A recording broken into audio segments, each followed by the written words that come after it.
BEAKING knew Diddy was the fall guy. Trump reveals Clinton's real role in Epstein network. I paid her already. She won't talk. That girl doesn't even exist on paper. They won't touch me. I'm Clinton. I built that damn network. Make sure those tapes disappear the jet, the dock. No trace. Got it? The voice, calm, cocky, unmistakable, echoed through the West Wing's strategic room, like a bomb dropped in slow motion. Silence followed. A silence that wasn't just shock, it was recognition. They all knew that voice. Donald Trump stood at the center, arms folded, eyes locked on the blackened screen that had just finished playing the unearthing of a long-buried audio clip. The date stamp, July 23, 2012. The metadata pulled directly from the recovered Epstein server. He turned slowly. 10 years ago, I told the world his name was on that list. They laughed. No one was laughing now. To his right stood Kash Patel, calm and surgical, a silent storm building behind sharp eyes. On his left, Pam Bondi, already flipping open a red folder, the first layer of a federal case that would make Watergate look like a traffic ticket. Dan Bongino leaned back against the wall, arms crossed, jaw tight. We've got the jet logs, the voice print match, the NDA, the crypto trail. It all leads to the same initials, WJC, William Jefferson Clinton. It wasn't just Clinton anymore. The further they dug, the more names they uncovered. Sean Diddy Combs, not just a celebrity, but a front, a cleaner. The man tasked with scrubbing Clinton's tracks. Letitia James, former New York AG political firewall. Arrested last night for obstruction, fined $1.1 million now, under federal investigation for links to illegal arms networks tied to the same offshore accounts. Ilhan Omar, firebrand congresswoman, now named in sealed documents as a financial conduit between activist networks and illegal trafficking fronts. Her arrest at JFK had been quiet, but the file she carried wasn't. Trump stepped closer to the table. Diddy's a distraction, Clinton's the architect, and the rest, just ghosts shielding a rot that's been festering since the 90s.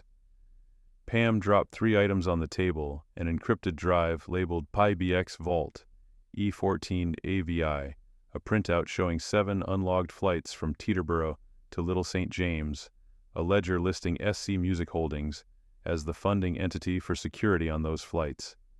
Kash Patel's voice finally broke the silence. This is no longer a question of conspiracy. It's operational. They used real agencies, real budgets, real classified clearance to protect movement and erase witnesses.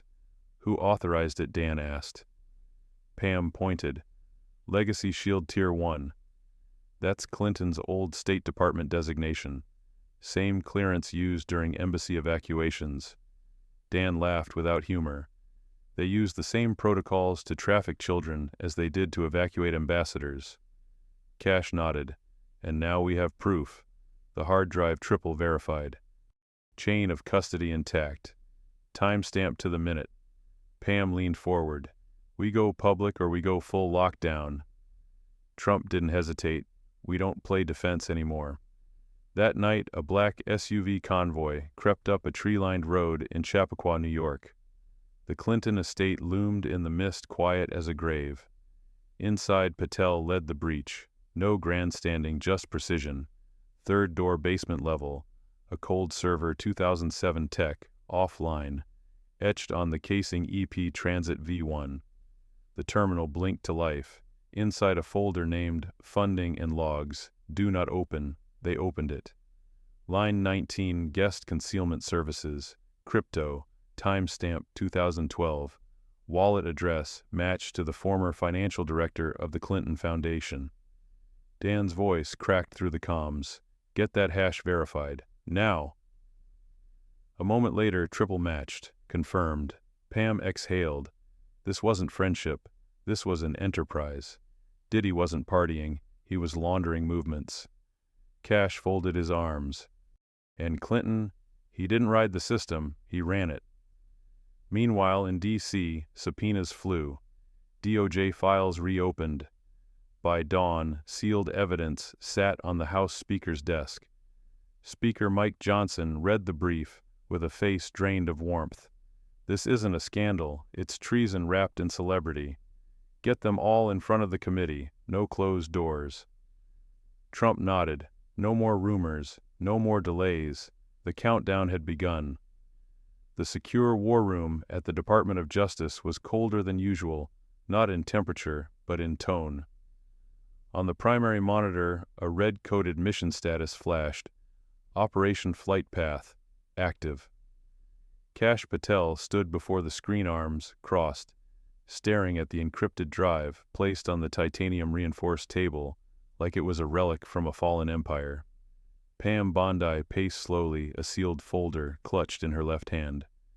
Dan Bongino leaned against the far wall, his earpiece lived to field command. No one spoke, but the air buzzed with urgency. "We got a hit," Bondi said at last, placing the folder on the desk. A cold server recovered from the Clinton estate, isolated, ancient, and buried behind 2 feet of concrete, but it booted. Kash flipped the folder open. Inside, a rudimentary spreadsheet, archaic, ugly, but devastating. "You're not going to believe line 47, Bondi said. Kash scanned it. Protective detail, guest movement clearance, SC Music Holdings. He let out a low breath. Diddy, again. "He's not just involved," Bongino cut in. "He's a shield, a heat sponge. This is classic counterintelligence deflection. Keep the cameras pointed at the guy with flashy sunglasses, while the real operator moves in the dark." Pam looked at Kash. WJC was never supposed to be the headline. That was the plan. Kash nodded. "But that plan's failing. Fast." "Bring it up," Bongino ordered. The screen revealed a network flowchart. At the center, WJC. Offshoots, SC Music Holdings. Letitia James Ilhan Omar. A crypto wallet triangulated through Nassau. And 7 unlogged flights to Little St. James. The web was vast, precise, engineered for obfuscation. "This isn't just corruption," Kash muttered. "This is architecture." Bondi added, "Letitia James was just hit with a $1.1 million penalty. Found tied to illegal pressure campaigns targeting Trump's legal team. We dug deeper, she's connected to the same ledger that funneled crypto to Diddy." "And Ilhan Omar?" Bongino asked. Kash tapped the chart. Her PAC received an untraceable donation 3 weeks before she launched a media blitz against Trump. Guess where the IP trace landed? A satellite uplink leased by SC Holdings. "Which means," Bondi said, lowering her voice, "this isn't a feud, it's a siege." Bongino stepped forward. "And we just cracked the gate." The convoy arrived just past midnight. No sirens, no chatter, just coordinated movements and cold resolve. Kash Patel led the team, gloves on, eyes set. Basement, 3rd door on the right, steel-plated. No digital lock, just old bolts. The kind used when you want silence to last longer. "Talk to me," Kash said. "Exchange server 2007, the tech replied. "Offline rack, no wireless. You don't run this kind of system unless you're hiding from someone who knows how to look." The screen flickered. "One folder, EP Transit V1, do not open." "We do," the tech asked. Kash nodded. "We do. Inside flight manifests, fund transfers, guest concealment services, all linked to WJC and Diddy. No FAA records, no official logs. 7 flights, all aimed at Little St. James. This is a hardline link," Kash whispered. "Not gossip, not speculation, just money. Money never lies." Pam Bondi stood over a titanium safe. She placed the red USB on the desk. "Clone from Palm Vault. Chain of custody confirmed." The data matched Clinton Foundation transfers, NDAs tagged with biometric markers, and one particularly sinister label, Legacy Shield Tier 1. "That's Clinton's override code," Kash confirmed. "Used during State Department ops from 2009 to 2013. Same tag used for embassy evacuations." Bongino scoffed.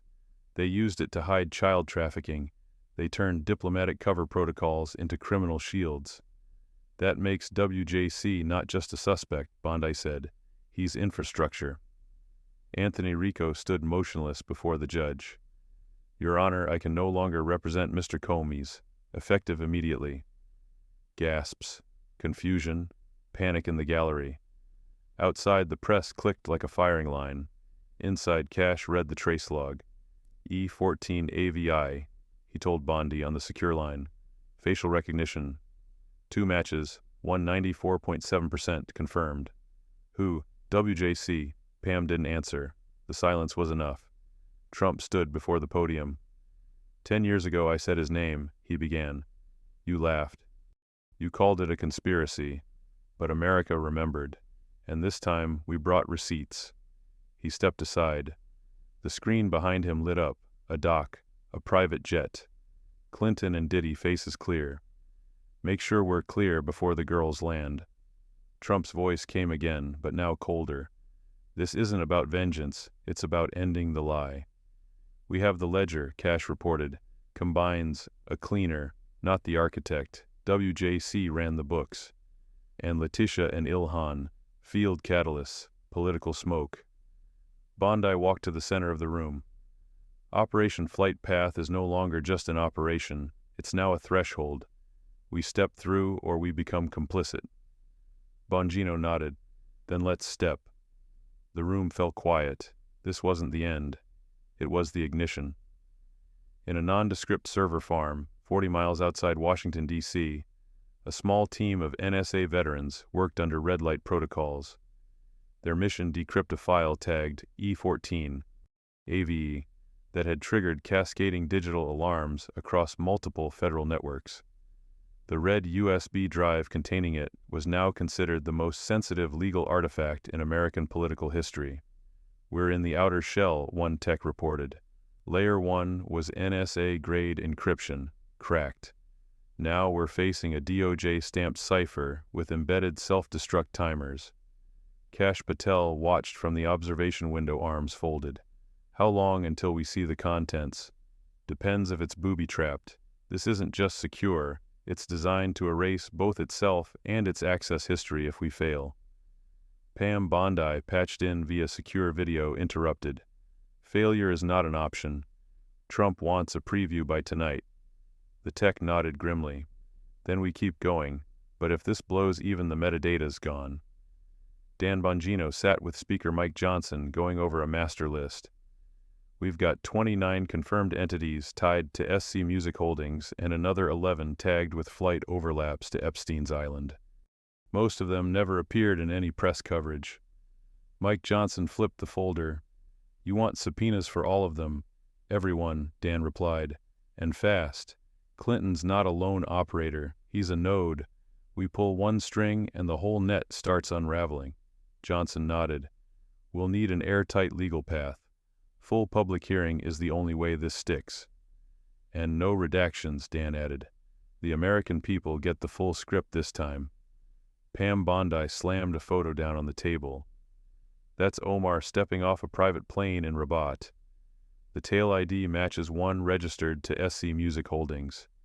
2 days later, she met with a charity group that funneled $600K in crypto to an unnamed recipient later tied to one of Clinton's defense firms. Cash shook his head. This isn't accidental. These are couriers. Political camouflage used to move money and messages. Dan pointed at the second image. Letitia James 2 years ago at a youth empowerment summit in Trinidad. Same plane, same shell company. Clinton fingerprints all over the grant paperwork. Pam looked grim. They weren't just covering for Clinton. They were executing parts of it. The final layer cracked open, a silent video file. Time-stamped July 23, 2012.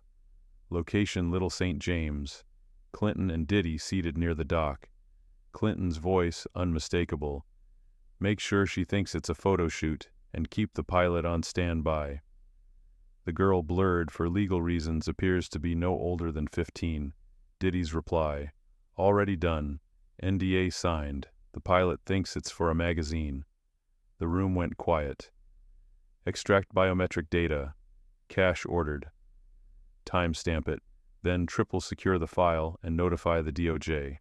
This is no longer circumstantial, it's evidence. Trump watched the footage in silence. Then he spoke. We don't redact, we don't delay. He looked at the room. Cash, Pam, Dan. You all know what this means. Clinton doesn't walk out of this. Neither do the rest of them. Pam spoke carefully. We're looking at a full constitutional crisis. Trump didn't flinch. Then let's make history. News broke before dawn. Headlines exploded. Evidence of Epstein linked to Clinton. DOJ confirms. Ilhan Omar and Letitia James under federal investigation. Video file shows Diddy Clinton discussing minor in Epstein footage. CNN went black for 6 minutes. MSNBC froze on air. Twitter's trending tags melted down within an hour. Inside, the FBI agents started stepping forward. Whistleblowers, internal memos. One even provided flight clearance docs dated to Clinton's tenure as Secretary of State documents that granted diplomatic immunity to private jets chartered by SC Music Holdings. Dan Bongino summarized it best in a Fox News segment. This isn't a scandal, it's a machine, and we just blew the engine. 3 high-level resignations occurred within 48 hours. A Clinton Foundation board member was placed under federal protection. A private security contractor involved with the Little St. James security upgrades was found dead under suspicious circumstances. The country didn't know whether to grieve or cheer. Congress scheduled an emergency session. Speaker Johnson's press secretary issued a one-line statement. America's reckoning is no longer theoretical. And in the war room, beneath the Capitol, Trump watched as the firewall built to protect decades of corruption began to splinter. He didn't smile. He leaned forward. On to the next layer. The rotunda of the Capitol was silent, its marble walls echoing with tension rather than words. The public hearing, scheduled under emergency protocol, had been locked in for May 3rd. Every seat was filled. The press gallery overflowed. Citizens wrapped in flags stood outside, watching live streams from jumbotrons and car hoods. Speaker Mike Johnson opened the session with precision. This committee is convened under constitutional authority to investigate claims of criminal misconduct by former government officials. On the central screen, the redacted version of E14 AVI, Clinton and Diddy on the dock, audio muffled but clear. Make sure she thinks it's a photo shoot. The murmurs in the gallery became audible gasps. Johnson didn't flinch. This is not political theater. This is prosecutorial evidence. Dan Bongino took the floor.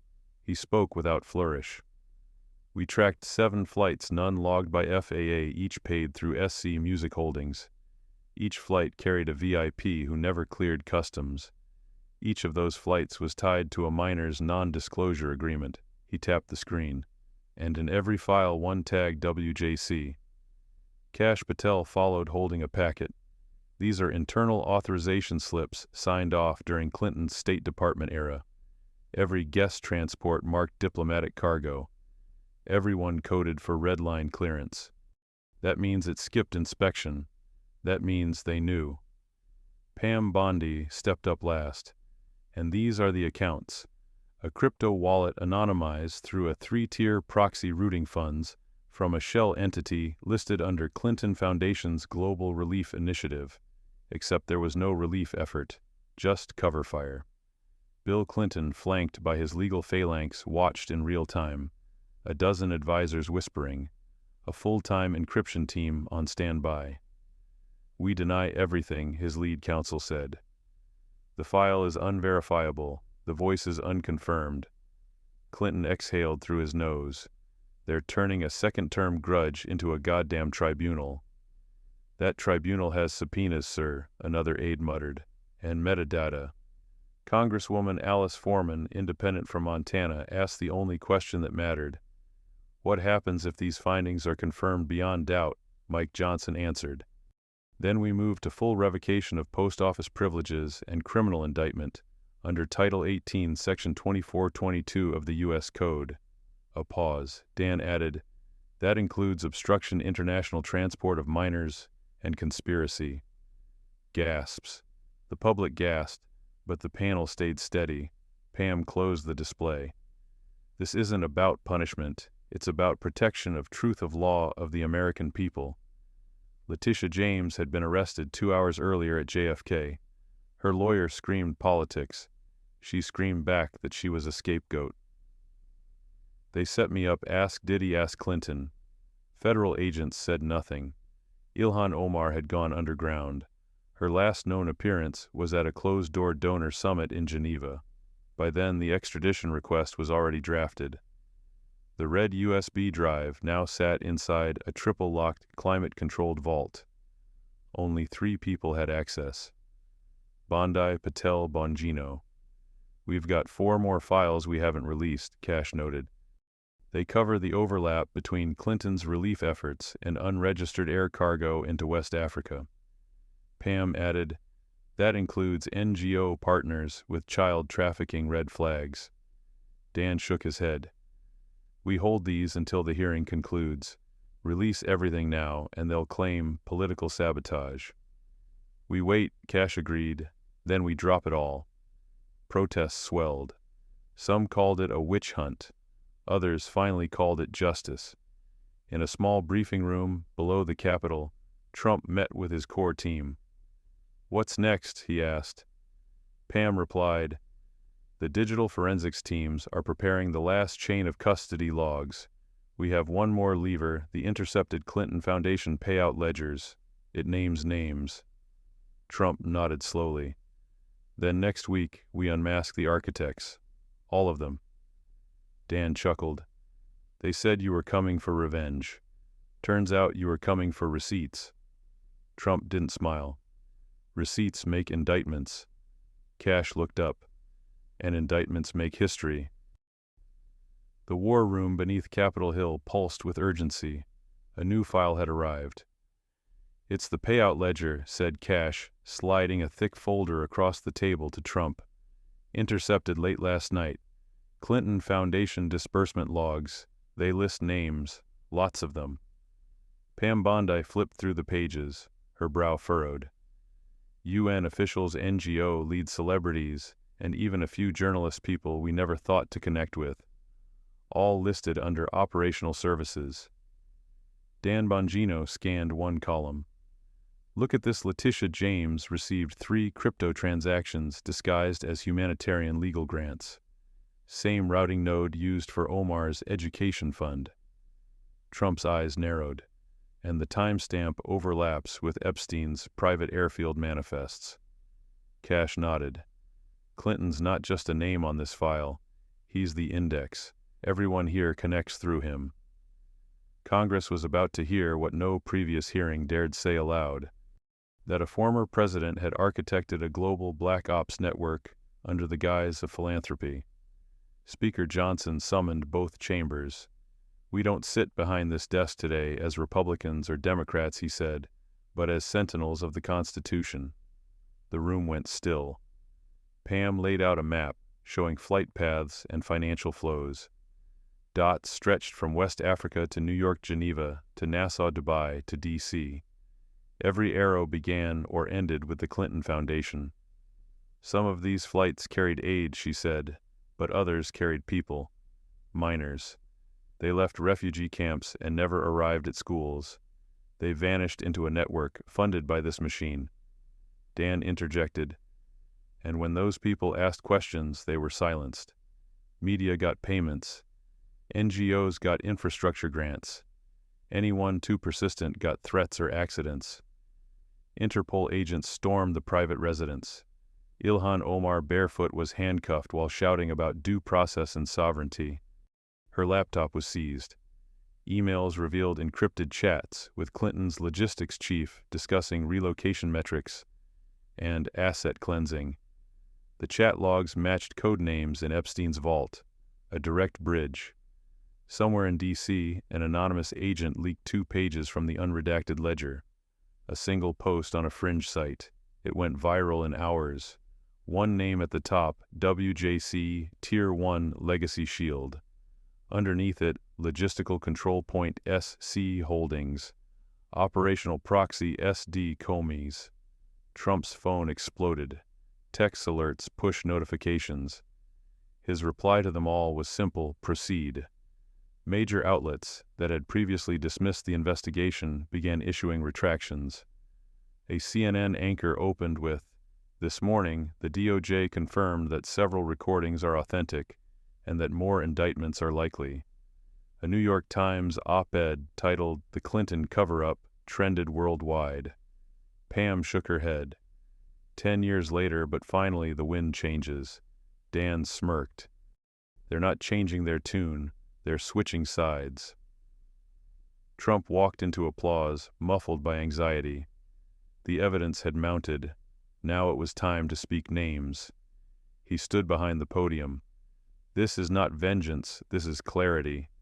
You will hear today how the same network that sold influence sold silence, how the same charities that raised millions hid billions, and how the same people who claimed virtue trafficked in vice. Cash followed with a breakdown of the architecture. Tier 1, WJC Legacy Shield Command and Fund Management. Tier 2, Operational Agents. Diddy Combs, Logistics and Disinformation. Tier 3, Political Assets. Letitia James, Ilhan Omar, Proxy Interference and Funding Rerouting. Tier 4, NGO Facilitators. Unnamed execs with direct ties to Shell grants. Pam closed the section. This isn't a scandal, Mr. Speaker. It's an ecosystem. 6 board members of affiliated foundations in Europe were arrested. A UN special envoy was detained for questioning. 2 known Epstein associates died in custody in Brazil and Serbia. Cash delivered the update to Trump. We've crossed a line. This isn't national anymore. It's international. Trump's response was curt. Then we don't stop at borders. At 6:42 p.m., the chamber voted. 392-41. Clinton would face full indictment. All post office privileges revoked. Immediate asset freeze on all known accounts and shell entities. Classified override orders were granted for 3 continents. Mike Johnson rose.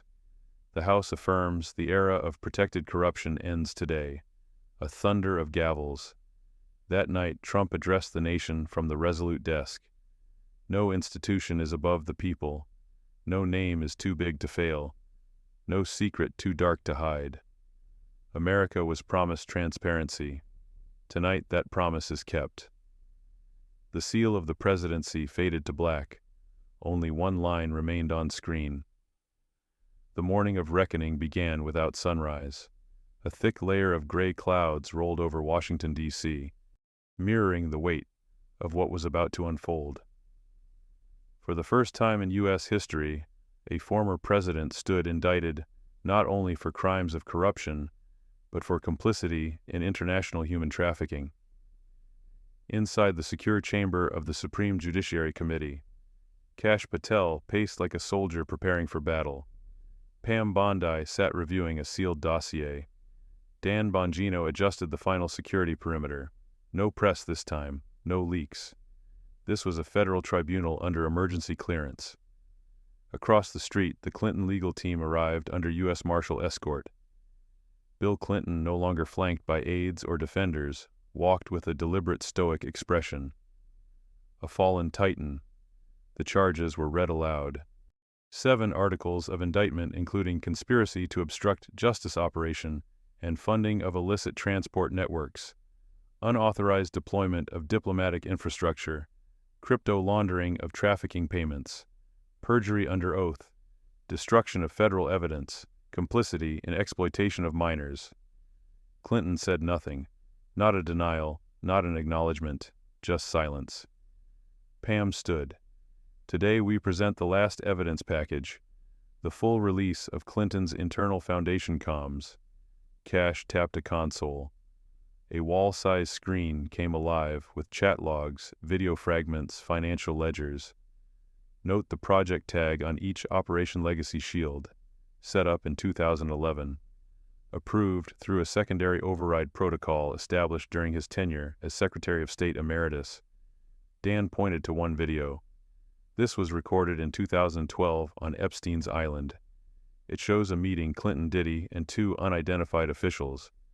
They discuss transactional concealment and laugh about CNN's refusal to air investigation segments. The room tightened.